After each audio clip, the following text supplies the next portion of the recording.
StrayAllDay.com. You're now tuned into the show where you learn the discipline to show up day after day to do the work, the confidence to put yourself out there boldly and authentically, and the mental toughness to continue showing up, doing the work, putting yourself out there, even when the success you've expected to achieve has yet to be achieved. And on top of all this, you get a huge dose of personal initiative, which is the go-getter energy that moves any one of us, including yourself, to go and make things happen instead of waiting for things to happen. And then we put all this together into a series of frameworks, approaches, insights, strategies, and techniques, all underneath the umbrella of one unifying philosophy that is called work on your game.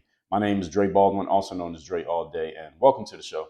And today's topic is the underlying fears. The underlying fears that are driving people's actions. And this is, actually, I'll get into that in a second. But before we get started, let me remind everybody I send out a text message every single day that is guaranteed to have you focused, sharp, and on point to start your day. I call it the daily motivation, and I will send it to your phone free of charge every single day. All you had to do to get it is text me at my number, which is 305-384-6894. Once you text me, you'll be in my text community, and every day when that text goes out, you'll be getting it straight to your phone like I just said.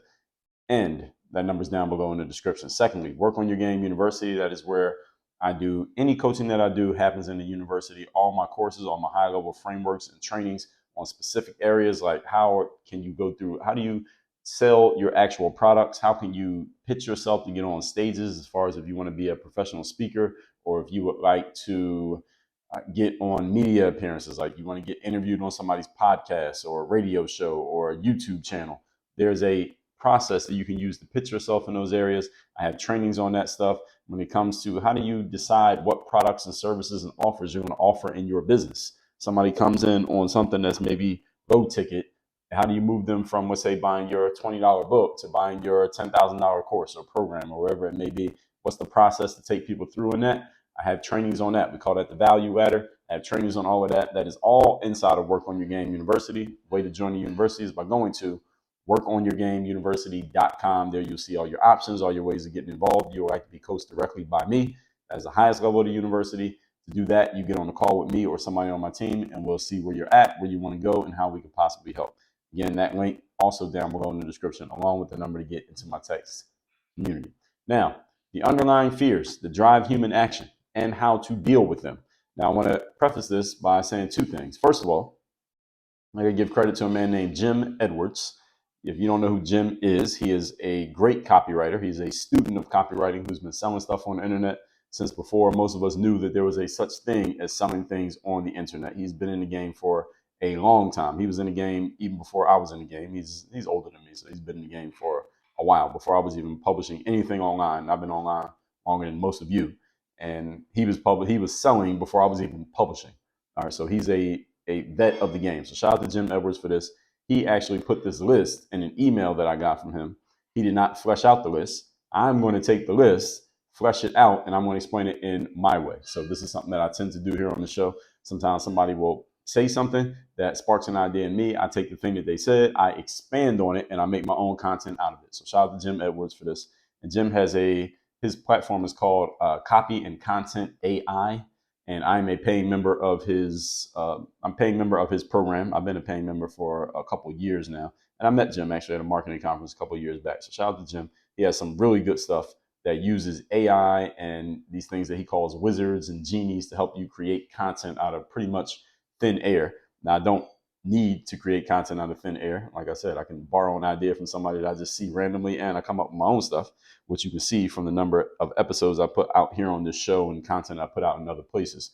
Now, the reason I shout out Jim, because again, he supplied the list. So that's why I want to shout him out. This is going to be a 5-part series. So shout out to Jim for supplying us with 5 episodes of this show, at least these seeds of 5 episodes. I'm going to grow them into trees. Now, these topics I'm going to talk about here, when I say the underlying fears that drive human action, I'm talking from a marketing and selling standpoint, but I'm also going to be relating this to just regular life and everyday activity as well. But I want you to keep in mind that this is angled towards the marketing and selling perspective. Okay. Now, I'm going to list all of these fears. I'm going to address how they manifest themselves in our thoughts and our behaviors and what we need to do about them. Now, another thing is, when I say what we need to do about them, I'm going to talk about what we can do about them as marketers and salespeople. So really the perspective that I want you to take over this episode and the next 4 after this is you as the marketer, you as the salesperson, you are talking to someone who is being driven by one of these fears that I'm going to bring up. And I have 15 points here I'm going to share over the next 5 days.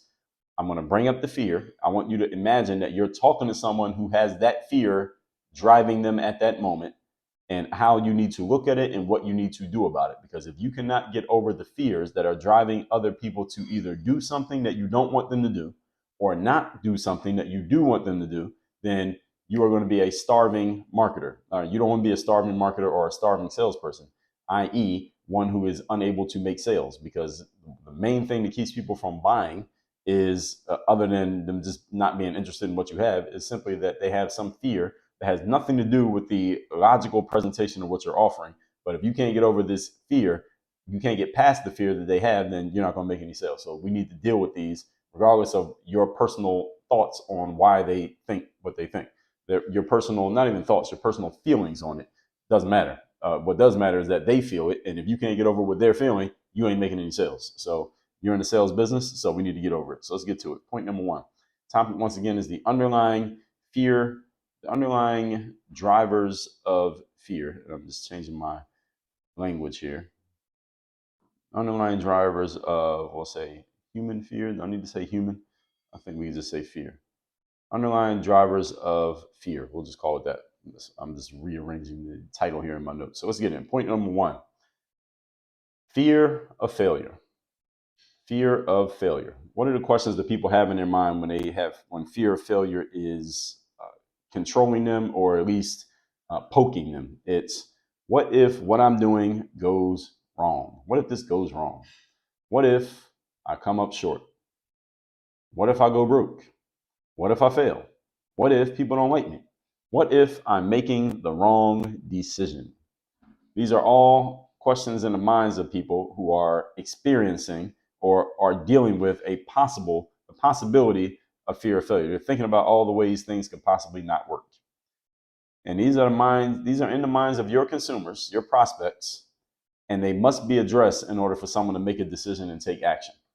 Even if you think the person is completely irrational and dumb for thinking these things, again, that does not matter, because if they're thinking it and you don't overcome it, then they're going to not do anything, specifically the thing that you want them to do. So you must address this.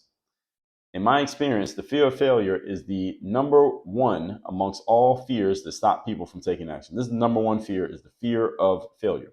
Now, it manifests itself in many sub-fears, and we're going to talk about that over the next 14 points of this 5-part series, are the sub-fears that come with fear of failure. But what most people fear is doing something that simply does not work, and they may language it in different ways, but really that's really what it comes from, is this fear of doing something that doesn't work and not getting the outcome, the desired outcome, or at least the hoped for outcome. Because many people do things with hope, not actual real desire. If people have desire, they achieve a lot more than they would with hope. Just as a side note, most people want to know the thing that they're about to do will absolutely work before they start it. In other words, they want a guarantee. Here's the paradox of that desire. There are no such guarantees. And nowhere in life can you get a guarantee that this thing is going to work before you actually do it. Now, if somebody gives you a guarantee, well, they're kind of playing games with you. It's puffery in the sales world, where that's legally allowed. It's called puffery. You basically are puffing up what you're offering, and you call it a guarantee, even though logically there are no guarantees. This is the reason why most people end up average or worse in life, is because they won't do anything until it is guaranteed to work. The problem is nothing's guaranteed to work, which is why most people don't do anything. This is why most people are average. And I'm leaving that pause there because I want that point to sink in. The reason most people are average is because they want a guarantee. The thing is, there are no guarantees. Therefore, people do nothing. Right? And some of you, I'm talking about you right now. You're not doing anything because you want a guarantee. Well, ain't no guarantee. So now what? What you want to do? People are waiting for a guarantee that will never exist. However, on the flip side, you marketer, you salesperson, even though you may agree with what I just said, I agree with what I just said, that it's ridiculous and dumb for a person to think that they need a guarantee before they do something. I could think that, and maybe I do think it. At the same time, as a salesperson, when I have my salesperson hat on, I have my marketer hat on, I got to do my best to assuage that fear in the minds of my prospect in order to get them to take the next step. I can't just say, well, that's stupid. Why would you want to guarantee? Ain't no guarantees in life. That's probably not going to help them make the decision that I want them to make, right? Even if I said that, even if I believe it.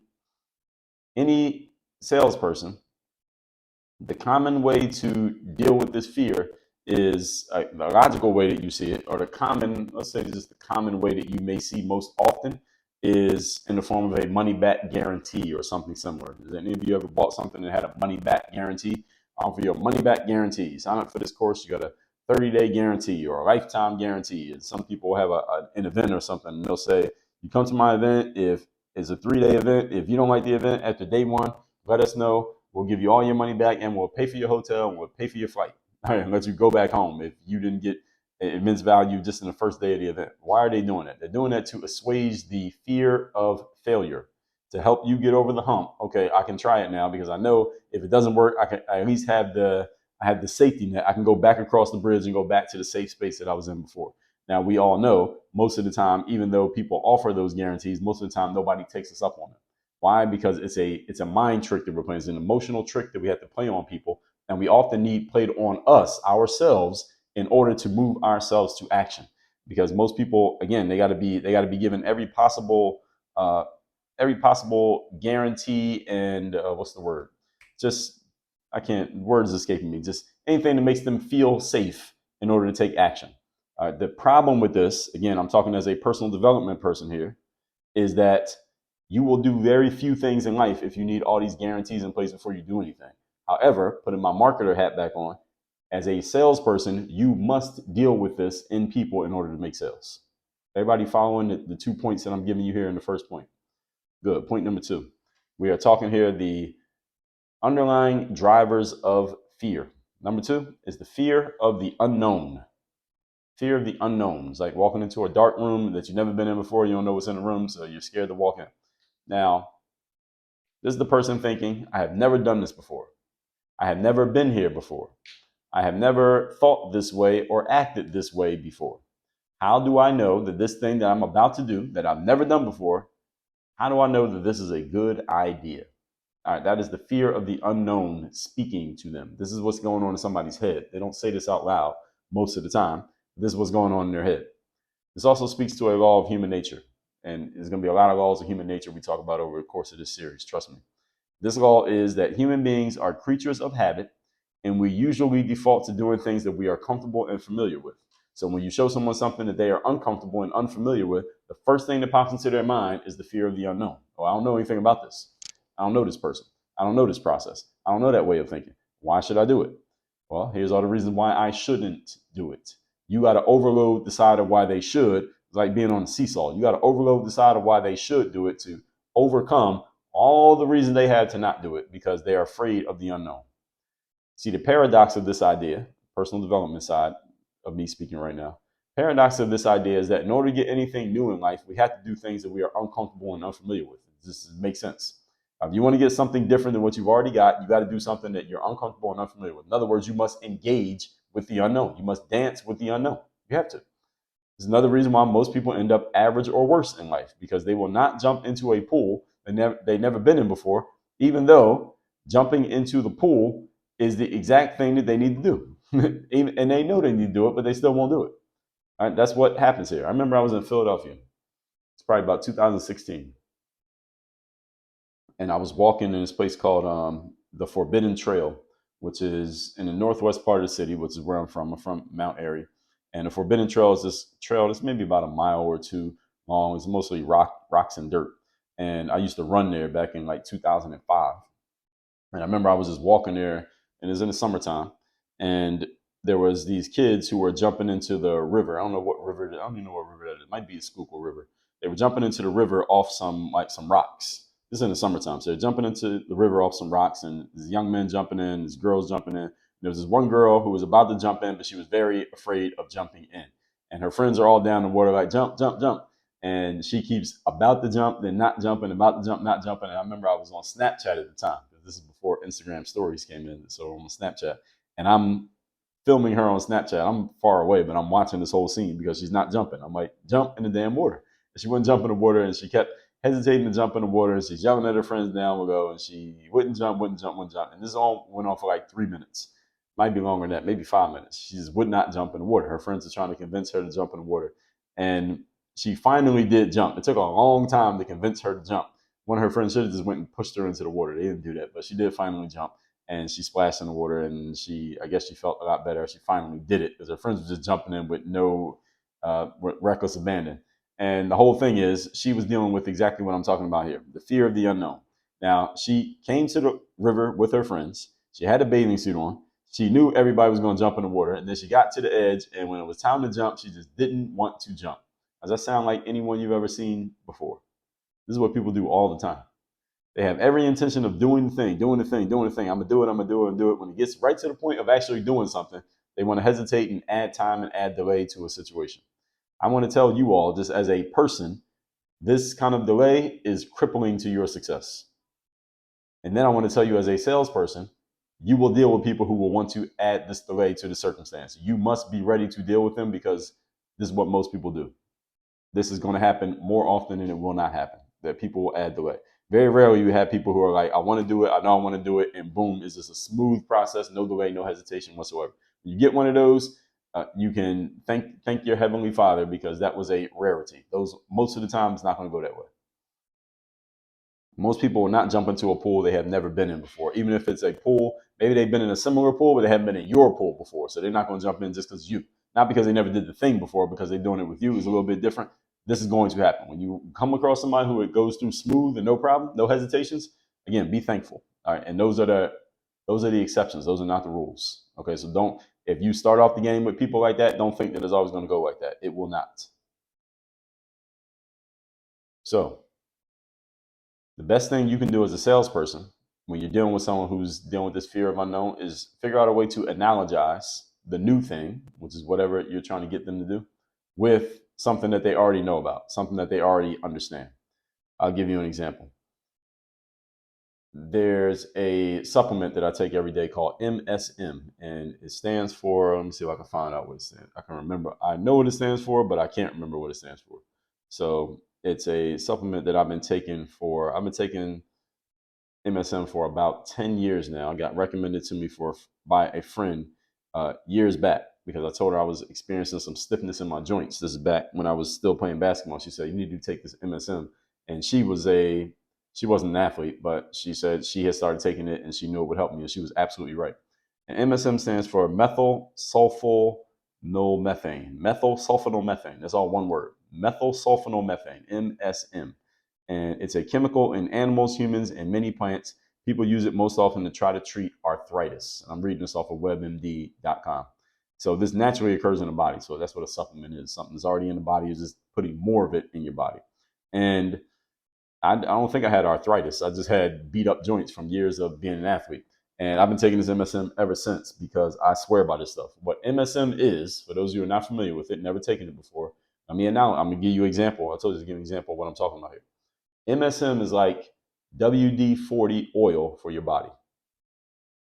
All right, you see that analogy? Everybody knows what WD-40 is. If any of you ever done any handyman work, you put WD-40 on a rusty hinge or a rusty nail or anything that's rusted out, like the chain on your bicycle or something like that, and you get things to loosen up and move, or you got some squeaky handles or squeaky something in your house. You spray some WD-40 on it, it stops squeaking because it's lubricated now. So that's what MSM is. It's like lubrication for your knees, for your ankles, for your hips, for your lower back. So any of you is experiencing like a lot of stiffness and tightness in those areas, and you feel like an old person, or you feel older than you actually are, start taking MSM and it will lubricate those areas like the WD-40 does for the screws in your house. That is an example of analogizing something that you've never heard of to something that you have heard of. That analogy helps people accept new ideas. You need to have a vault of these, because when you talk to people and they get that fear of the unknown, you have to be able to get over it. And if you don't have anything to get over it with,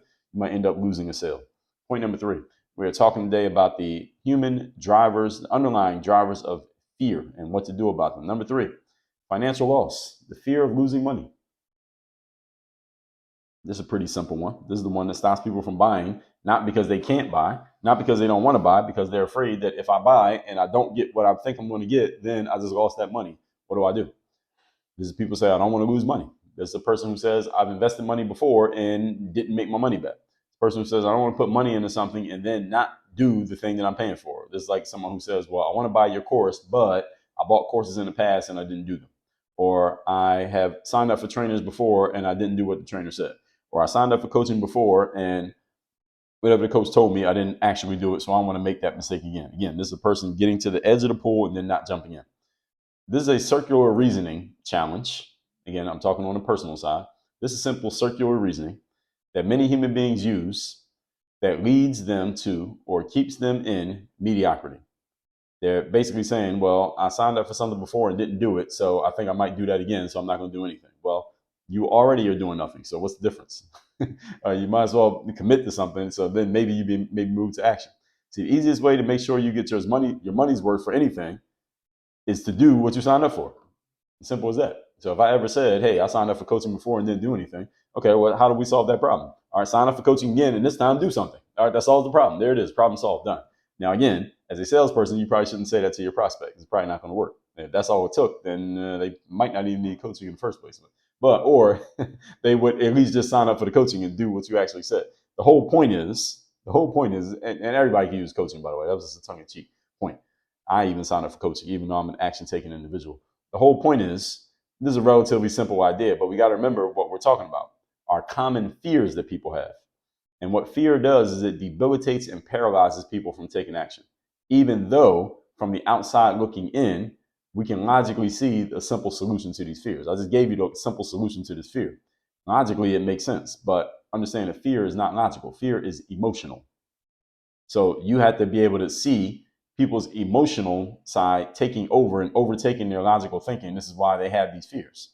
In the sales world, we like to say, when you pay attention. This is the reason why we charge for stuff. The reason why we make people make financial investments is because a financial investment usually gets somebody's focus. Somebody pays for something, usually they pay more attention than if they got it for free, which means they will do things that otherwise they would not do simply because they are financially invested. All right, this is why you should never give people free advice. All right, at least not advice that you normally would charge for. You shouldn't give it out for free. So I work as a coach. I'm not coaching anybody for free. I'll give you this. You can get the show for free. I do this for free. YouTube, you can get for free. My text message, you can get for free. Anything that I normally charge for, I'm not giving it to anybody for free. Why? Because when you give people things for free, they don't value it, and therefore they don't follow it.